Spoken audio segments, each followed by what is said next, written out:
Good afternoon everybody. Hope you're ready for the next year ahead. So without much further ado, I will review this current year's goals, how well I succeeded or didn't succeed with them, and then I will talk about my goals for next year. So this year my goals included to read 25 books. I didn't reach this target. I think I got about 18, 19. I kind of felt if I'd pushed it and read more, it would have taken the fun out of reading. So next year I probably won't be doing this goal, and at the end of this video I'll go through all the books that I did read. So if you like books, then feel free to stick around at that section. Cook and learn 12 new recipes. I did not do this, but the recipes that I did learn, I think I kind of mastered them, which is what I will take forward into next year. So some of the recipes I managed to do was katsu curry, and I can make that quite well now. I learnt to make French onion soup. I've learnt to make fajita wrap, to master fajita wraps for ages. And I've also got really good at making naan bread. So I didn't learn as many new recipes as I would have liked to have learnt, but it's better than nothing, I guess. Hike the Sky Trail. So I probably should not have been as specific with this trail, because once I looked into the Sky Trail, it's quite a difficult task to get up there. Well, it's not difficult, but you need quite a lot of time. And to get up there and hike the trail, get back to your car or use public transport to get back to the beginning, and then get back down into England. So I didn't manage to do the Sky Trail, but I did manage to hike the South Downs Way, the Herriots Way, and also the West Mendips Way. So I said it's still pretty good going. So I managed to get a few trails in this year. So do some travelling. I would have loved to have gone to see the Mexico Day of the Dead festival, but I didn't make it there. But I did make it to Tenerife for the week with my sister knickknacks, which was a lovely trip. And I also went into Wales. Me and Max went there for a weekend, and that would be great fun. So I did a bit of travelling. Grow 10 veggies well. So my garden was quite hit and miss this year. I kind of feel now, because my garden's been established there for, I think it was the third year I've been growing vegetables there. It's starting to be less resistant to diseases and bits and things there, and more slugs have found it. So I think that's why it's been more difficult to grow things this year. Plus the summer has been quite wet. I grew lots of strawberries. They grew so well this year. I think it was the second year that they'd been established in that plot, so I got so many strawberries in spring, which was great. And I grew so many carrots, which was great, and they all grew quite well. Because the thing with carrots is the soil has to be quite firm but soft, like there can't be any stones in it. So I think as soon as a carrot hits a stone, it'll just split, and that's where you get all those kind of funky looking wonky carrots.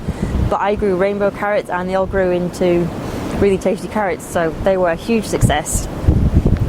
I managed to grow little shallots, which were really tasty. And sweet corn did really well. I got quite a few corn on the cob, which was great. And raspberries. I had raspberries at my home garden, and they grew so well. I think every morning I was able to have Greek yogurt with raspberries on, which was great. Climb 15 trees. So I think I regret doing this one now, just because it kind of took the fun out of climbing trees. By setting myself a target to climb, I didn't get around to doing it. I climbed a few trees this year, but I've not hit my target. That's just a random target I probably should not put in, really. Wild camp elsewhere, and this I did manage. My plan was to go back to the Tolkien Wood, which I did, and I had a great wild camp there. It was a bit wet in the rain, but I was able to forage so many bilberries, which I then turned into a really tasty bilberry crumble. Then I also went wild swimming. So that was a tick on my list. And then I also went to the Peak District, and I camped in a cave, which I camped in before. So that was a really great trip. And then obviously next year I want to wild camp further afield even more. Move the tiny house, which I did. I'm getting so close to finishing the practical side of the tiny house. You might have seen my previous video. I was discussing all the future interior design aspects of the tiny house, but the practical plumbing side of things is nearly taking shape. So the tiny house is well on the way to becoming a tiny home, which is great. And forage, this was my final one of the year. Forage, I'll learn 12 new plants. I didn't hit my target of 12, so I did learn a lot about foraging this year. Plants such as self-heal. I came across some parasol mushrooms, and I made some really great mozzarella and roast tomato I learnt about St George's mushroom, obviously bilberries. With foraging, I'll continue that into the next year. So I don't know if you'll recognise this tree. I wild camped under here I think last winter. It's also the episode where I was going to wild camp on the other side of the valley and a local's dog found me, and then the owner found me. She wasn't angry at all, she was just a bit concerned as to why I was just there on my own. So this year's goals are a bit different. I tried to look at them with kind of more intent, not just a kind of a tick box of things, just to and I make them more wholesome in a way. So it includes, quite random as well, one of them is upholstering a chair. So my bosses got this chair from, I think they were clearing out a building, and they came back with this chair, and I asked if I could upholster it. Bear in mind, I've never done anything like this before, so I thought it'd be a fun task to do and learn. So that's one of my goals this year. Another one is to master 6 recipes. So because I didn't really get on to doing much cooking last year, I thought this year I would keep it easy and simple and just master 6 recipes.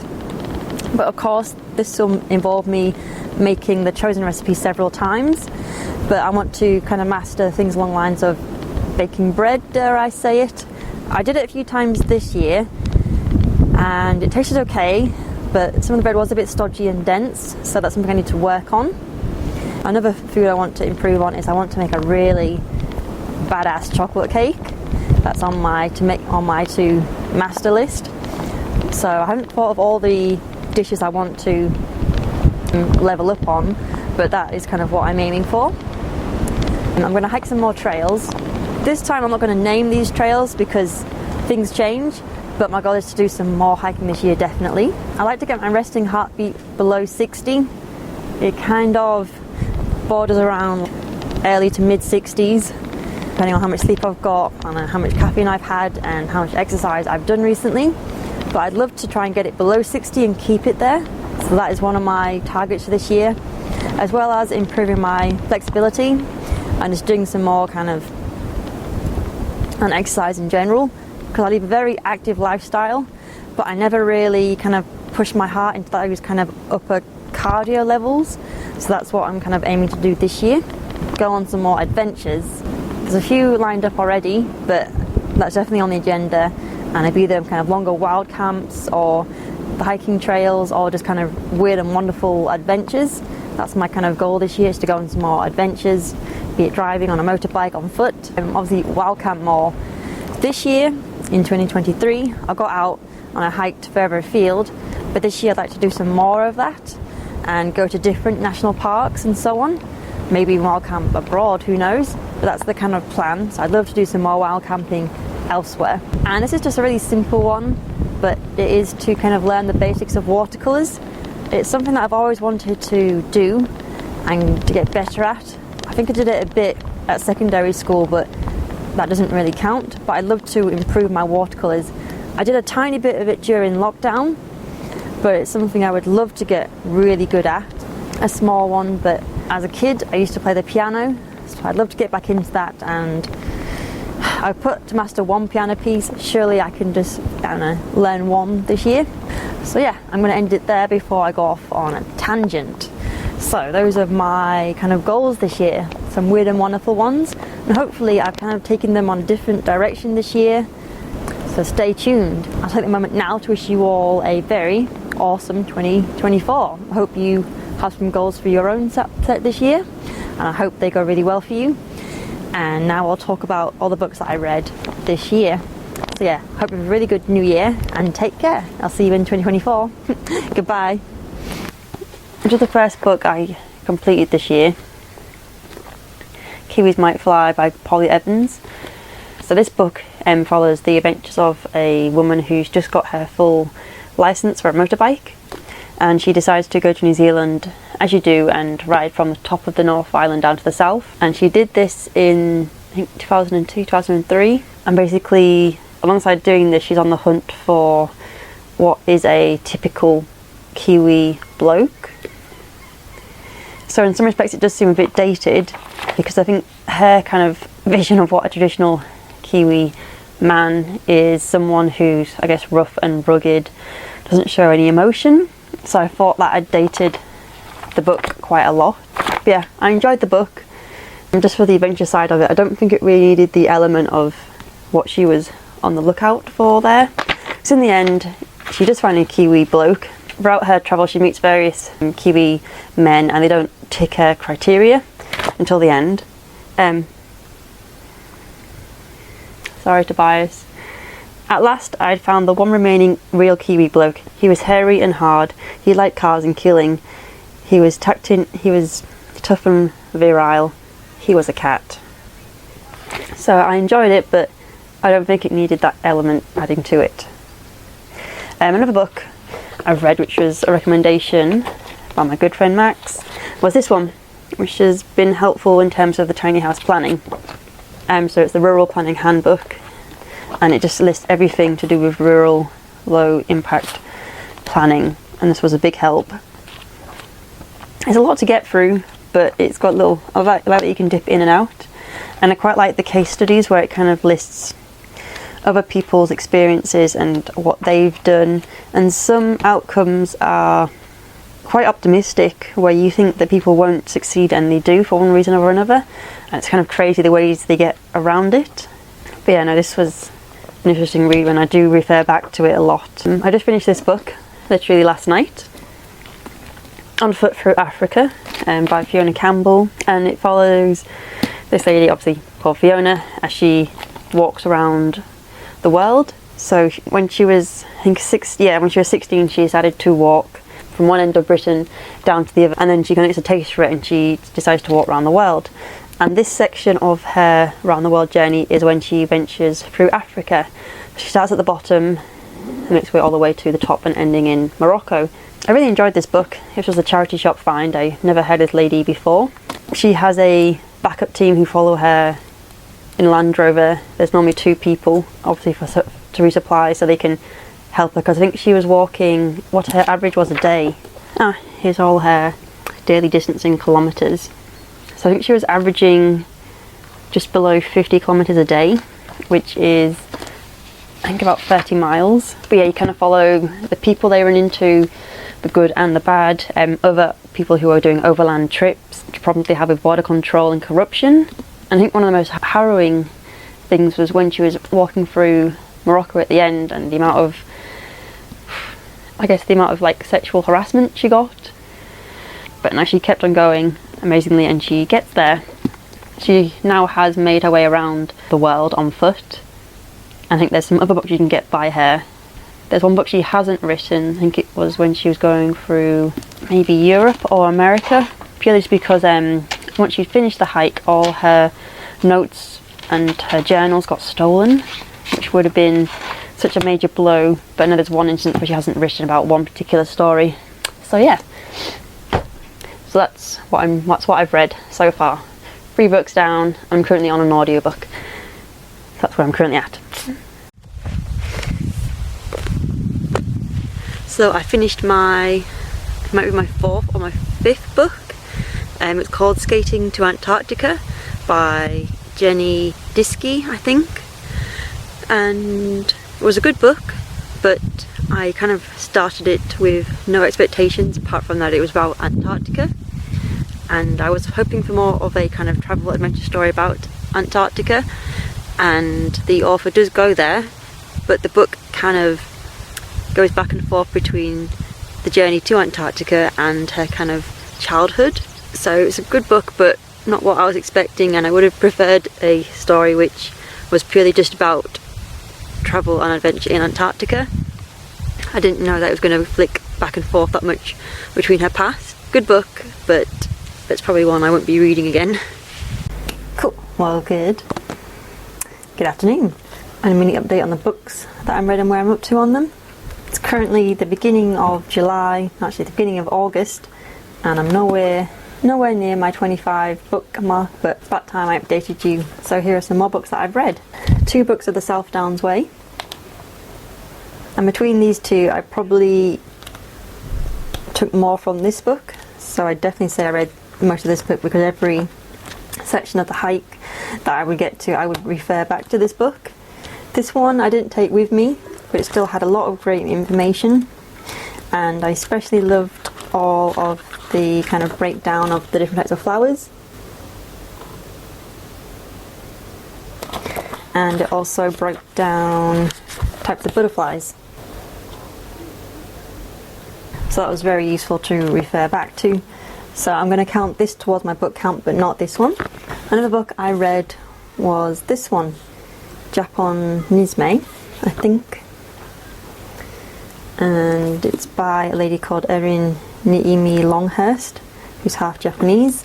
But it kind of breaks down different aspects of Japanese culture, which was very interesting to me just because I lived there for a year. And it goes in to talk about ikigai, which is kind of like, it's similar to, is it the raison d'etre? Excuse my French, but kind of reason to be. And also touches on many aspects of Japanese living. And I think it just appealed to me just because I really love Japanese culture. And it was kind of like, reminded me of living there. Another book I read about the gunslinger. It's a book 1 in the Dark Tower series. I had 2 friends that really enjoyed the Dark Tower series, and I'd been meaning to read it for a while. And then when I had the chance, the book appeared in my lap, and I gave it a read. And I think I tried too hard to like it. I think for me, I like the fantasy element of it. I think just because it kind of blares in fantasy areas, but also touches upon aspects that are featured in real life. It kind of was distracting, so I didn't really enjoy the book as much as I thought I would, which was, I guess, a shame, but maybe I had too big expectations for it. So I picked this up in a charity shop, and it's called The End of Mr. Y by Scarlett Thomas. But you follow a girl called Ariel, who's doing a university master's, I think it is, and she ends up getting this book written by Mr. Y, and he kind of disappeared under mysterious circumstances. She kind of falls into that world. Obviously there's a lot more to it than that, but that's the general gist of it. And yeah, I quite enjoyed this book. It's not something I would normally read, and it's quite far out there in terms of the fantasy element, but if you're looking for a book to read, I'd probably recommend this. And another book I haven't been reading but I've been listening to is Lord of the Rings. So I've finally finished book 1. I've now started book 2 and enjoying the series. It's great to listen to whilst I was hiking, but also when I've been building a tiny house, but there is a lot of singing in it. But yeah, no, I'm enjoying the Lord of the Rings series, and I'll see you again in a few weeks. So, I don't know which part 3 or part 4, but I'm going to recap on some books that I finished reading. So, the one I finished most recently was The Salt Path. I think a few of you may have seen me reading this on my wild camps, but yeah, I got around to finishing The Salt Path. Really enjoyed it. I know that it's quite a popular book in recent years. It's about a lady who, her husband becomes seriously unwell, and in their kind of decide to go on a long distance hike in the UK, and it essentially changes their life because her husband, who they thought was very close to death, ends up kind of bouncing back, and they then go on to do some further hikes. And she's written 2 more books which I haven't got around to reading yet, but they're on my to read list. And I really enjoyed The Salt Path. I probably recommend it to anyone who loves reading about adventure, people prevailing in stories, long distance hiking especially. And the other book I read was The Raven's Nest by a lady called Sarah Thomas. So I saw this in Waterstones, and I decided to then download it to my Kindle, and I started reading it on a wild camp and really fell in love with it. I've been to Iceland before. It was a great adventure, and then to read it from another's point of view. It follows the story of a woman who goes to Iceland to do a bit of work, and then she ends up marrying a local there, and you kind of follow their life together, the ups and downs, how she gets used to like the really long summer stays and the really dark winters and everything that Iceland has to offer, and it's really immersive. So I recommend this to anyone who loves Iceland adventure stories again, and in particular following people on a journey. But yeah, I really enjoyed The Raven's Nest. I think I finished that really quickly as well. I really got sucked into that story. So another book I read was Wild at Heart, which is the second book to Woman of the Wilderness, which I read last year. But yeah, you follow Miriam in her continuing adventures as her and her husband hike through parts of Europe, and they go on to hike in Australia, and then you also follow them kind of looking to buy a property in Europe, in Bulgaria, which is really cool. I'm kind of hoping that Miriam Lancewood writes her third book. I know she's currently exploring in the Himalayas right now, but yeah, I really enjoy her writing. Max bought me Untamed Spirit. You follow a Canadian lady, I think she's Canadian. She's in her 50s and she decides to sell all her belongings and go on a motorcycle tour around the world. Untamed Spirit is kind of the first in that series. She's written a second book, and you kind of follow her adventures through parts of Canada, America. She goes to Australia, New Zealand, and then it kind of ends with her being in Malaysia and Thailand. So I'm looking forward to reading the second book. But yeah, I really enjoyed her motorcycle adventures. And I think the most recent book I finished, I was looking over there, a big pile of books I have, but I finished Big Magic by Elizabeth Gilbert. So Big Magic follows along with the idea that kind of magic and creativity will come to you as long as you're willing to accept it. And there's no story per se to the book, but it's just lots of inspirational anecdotes of how like putting yourself out there creatively and like never giving up, creativity will come to you. And there's one story in particular in Big Magic where the writer spends years writing a story, quite a niche story, but she for some reason stops halfway through and doesn't finish, and then she meets another author in a few years' time, and that person has taken that idea on and written a very, very similar story, and it's quite niche, so it is quite a huge coincidence that it's happened. And Big Magic kind of surrounds the idea that creativity will come to you if you let it, but if you don't have time for it, then it'll move on to the next person. And yeah, it was quite inspirational, and I'd recommend it to anyone who's looking to be more creative in their life. But yeah, I enjoyed Big Magic. I've also got a lot more books more to read.